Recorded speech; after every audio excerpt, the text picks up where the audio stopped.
And speaking of laws, a joint select committee of Parliament has been reviewing the new Firearms Act. Among the issues being hotly debated is a proposal to have mandatory minimum sentences. Now, to provide us with some more insight, we're joined by our legal correspondent, Dion Jackson Miller. Thank you so much for joining us, Dion.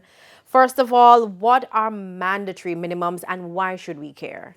Well, mandatory minimums are when the Parliament puts in place in legislation minimum sentences that can be applied. So in relation to the firearm legislation, which is now being debated before the Joint Select Committee, there's a controversial provision that if you are convicted for illegal possession of firearm, you will have a mandatory minimum sentence of 15 years. In other words, in sentencing you, the judge has to start at 15 years and can't go below that. Why do we care? Why should we care? Well, it's controversial because what it does is take away the discretion of the sentencing judge. It prevents the sentencing judge from looking at the facts of the matter, the circumstances of the case, the characteristics of the defendant, and tailoring a sentence that is appropriate and proportional in the circumstances. So I've seen some people saying that those who oppose mandatory minimums, and I'm one of them, I don't like them, that you're soft on crime or you're trying to ensure lenient sentences. And it's a very disingenuous and unfortunate argument,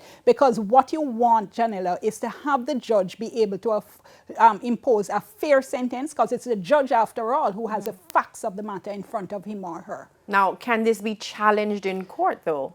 It can, and it has been in some jurisdictions. Recently here in Jamaica, and remember, for us here in Jamaica, the age of criminal responsibility is 12. Once you're 12, you can be charged with a criminal offense, and if that offense attracts a mandatory minimum, you're going to be caught by that. So in 2020, in fact, in our Court of Appeal, in a case called Tafari Morrison, a young man who was 16 at the age when he committed the offenses challenged it, saying it's unconstitutional for mandatory minimums to apply to a child. The Court of Appeal ruled against him, though, saying that our Parliament has put in place a scenario in which if you're under 14, you can be sentenced to up to 25 years, over 14, up to life. And in those circumstances, a sentence couldn't be said to be grossly disproportionate, which is a test they use. But we've seen it struck down in other jurisdictions. So the Caribbean Court of Justice in a Belize case struck down a $50,000 fine as being disproportionate, as saying that the majority of people in Belize would not be able to afford that fine.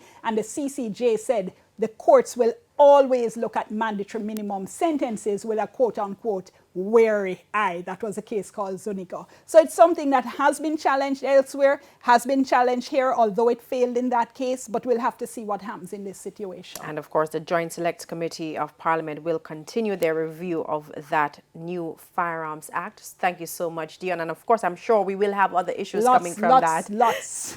All right. Thank you so much. And we take a break now, but we'll be right back.